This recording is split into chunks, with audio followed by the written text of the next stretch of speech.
Chào mọi người, thì hôm nay thì mình sẽ hướng dẫn một cái tính năng mới trong cái bộ Viva Tools, đó là thay đổi hướng cống thoát nước. Đầu tiên thì khi chúng ta thiết kế thoát nước đúng không, thì chúng ta sẽ chọn điểm đầu điểm cuối để bố trí cống.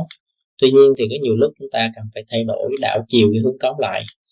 Thì cái bước mà thủ công chúng ta phải nắm cái đoạn đầu và chúng ta sẽ quay đảo chiều lại ha, và chọn đoạn sau. Thì lúc đó thì cao độ nó sẽ bị thay đổi. Thứ hai, chúng ta phải làm từng bước đúng không? Thì nó sẽ mất thời gian. Thì ở đây các bạn sẽ thấy là có cái phần tiếng cống như thế này các bạn ha. Đấy, hướng thoát nước là đi xuống như thế này. Đó, và chúng ta muốn đảo chiều ngược lại, có nghĩa là cái cống bây giờ đang là HG2 và đã HG4, thì cái cống hướng từ HG2 qua HG4 đúng không? Để mình xem từ đây, HG2 qua HG4, và chúng ta sẽ đảo chiều ngược lại ha. Đấy, thì cái đoạn này HG2 và HG4 này, chúng ta muốn sẽ cần phải đảo chiều lại, thì chúng ta sẽ vào trong cái phần tab thoát nước này, chúng ta sẽ chọn là thay đổi hướng cống nha. Đấy, thay đổi hướng cống. Thì bây giờ là thay đổi hướng cống thì nó sẽ là thay đổi cao độ cống vào và cống ra, hay là giữ nguyên cái cao độ cống vào cống ra luôn. Có nghĩa là cái cao độ hiện tại đang là 0.21 đúng không, thì nó sẽ giữ nguyên cái chỗ này, nó không đổi ha. Đó, thì chúng ta để giữ nguyên, còn không thì chúng ta sẽ đổi đảo chiều lại, thì cái hướng nó sẽ ngược lại ha.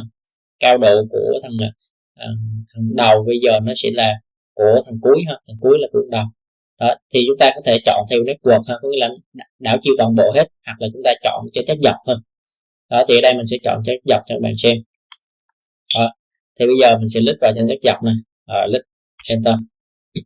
Đó, thì bây giờ các bạn sẽ thấy nè, cái hướng cống nó đã thay đổi nè, hướng cống nó đã đổ ngược lại đúng không?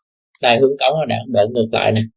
Đó, rồi thì bây giờ chúng ta sẽ coi chỗ này là cái cống bắt đầu bây giờ là cống số 4, và cái hố ga số 4, và cái hố ga kết thúc là hố ga số 2. Đó, các bạn sẽ thấy là nó đã đảo ngược chiều lại các bạn ha. Đó, thì cái cao độ các bạn sẽ thấy là nó thay đổi cao độ, có nghĩa là hồi nãy là 0.18 nè, đó, này giờ 0.16 nè. Đó, nó đảo ngược lại ha. Đó, đó, chúng ta muốn chúng ta sẽ đảo ngược lại thế này ha. Đó, đảo ngược chiều lại. Còn có thể là chúng ta sẽ giữ nguyên cao độ ha, giữ nguyên cao độ lại. Đó, thì ở đây 0.13 nè, đây 0.11 nè, thì chúng ta sẽ coi nè, nó sẽ đảo chiều hai bên lại ha. Đó, nó đảo chiều ngược lại các bạn nha.